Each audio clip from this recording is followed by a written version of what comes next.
Malin, malin et demi, dit-on. En d'autres termes, on peut toujours tomber sur plus rusé que soi. Les trafiquants se professionnalisent de jour en jour.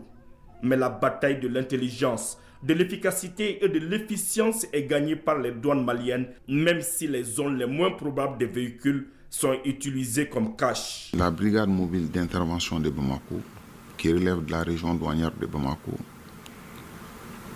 vient d'effectuer des saisies successives de produits dangereux et de drogue. Ça s'échelonne sur quelques semaines suite à l'interpellation et à l'interception de 4 cars de transport commun plus un véhicule. En ce qui concerne les 4 cars, c'est à l'importation bien sûr. Les premiers cars contenaient du cannabis renforcé qu'on appelle coche avec beaucoup d'explosifs. Ça a été remis à l'armée. Le deuxième car était filé depuis l'étranger à travers nos services d'exploitation du renseignement. Nous avons filé le car. Mais lorsque le car était arrivé à l'approche dans les faubourgs de Bamako, le chauffeur a compris qu'il était filé, qu'il faisait l'objet de filatures. Il a abandonné le véhicule, il a fermé et il a disparu. Dans de tels cas, nous sommes obligés d'intervenir, mais suivant des procédures spécifiques. Ce sont ces voies que nous avons explorées, nous avons suivi ces procédures pour agir et nous avons eu plus de 100 kilos de cocaïne.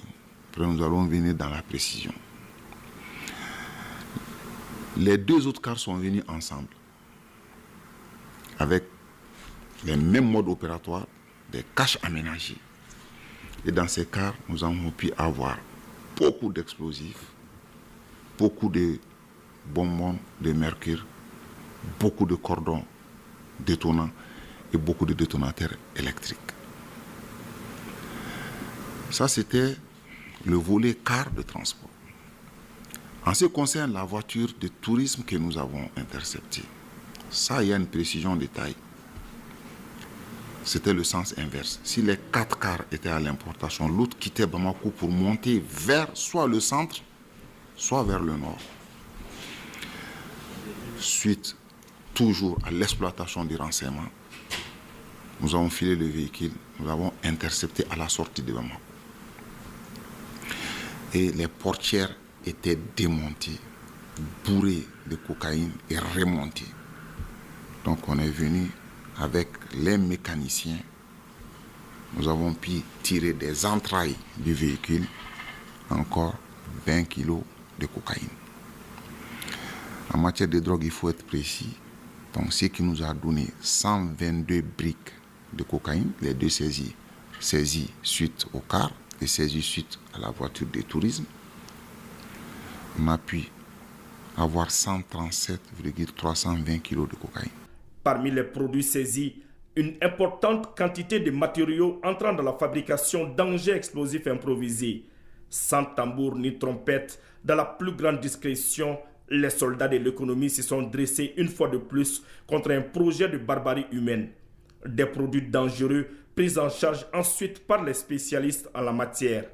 La direction du génie militaire a été appelée pour récupérer un certain nombre d'explosifs qui a été saisi par la douane malienne.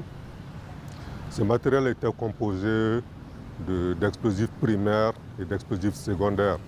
Ces engins sont excessivement dangereux parce que, en fait, d'abord, la manière de transport de ces matériels n'était pas du tout dans les mesures de l'art.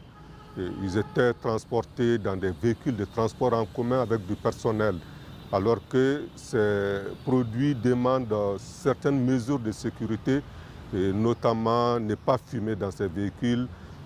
L'utilisation du téléphone est formellement interdite auprès de ces engins. Ces produits pouvaient constituer un danger, un très grand danger pour les véhicules et les occupants. L'histoire du Mali contemporain est jalonnée d'exploits des douanes maliennes, à la fois sur le plan économique et sécuritaire. Des prouesses qui, par la force des choses, sont devenus notre quotidien. Ces résultats ne sont pas le fruit du hasard, mais celui d'une stratégie mise en place et exécutée par des professionnels qui ont le Mali chevillé au corps. Mais on se rappelle qu'il y a un mois, suite au même genre de saisie spectaculaire de produits illicites dangereux, nous avons eu l'occasion de dire que les méthodes de contournement vont continuer, mais que les contrevenants sachent que les douanes seront là.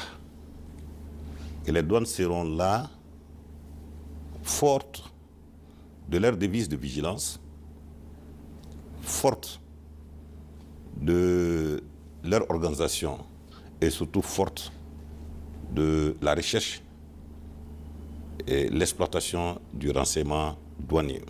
Les contrevenants qui pensent qu'ils sont à une longueur d'avance de la douane et qui se détrompent et qu'aujourd'hui, c'est une fierté pour les douanes qui ont mis beaucoup d'efforts en raison du contexte actuel, en raison de l'évolution du commerce international et suite aux différents renforcements des capacités reçues et grâce à l'appui des plus hautes autorités, que les douanes seront là, sur les routes, au niveau des aéroports, sur les fleuves, pour faire échouer ces différentes tentatives de contournement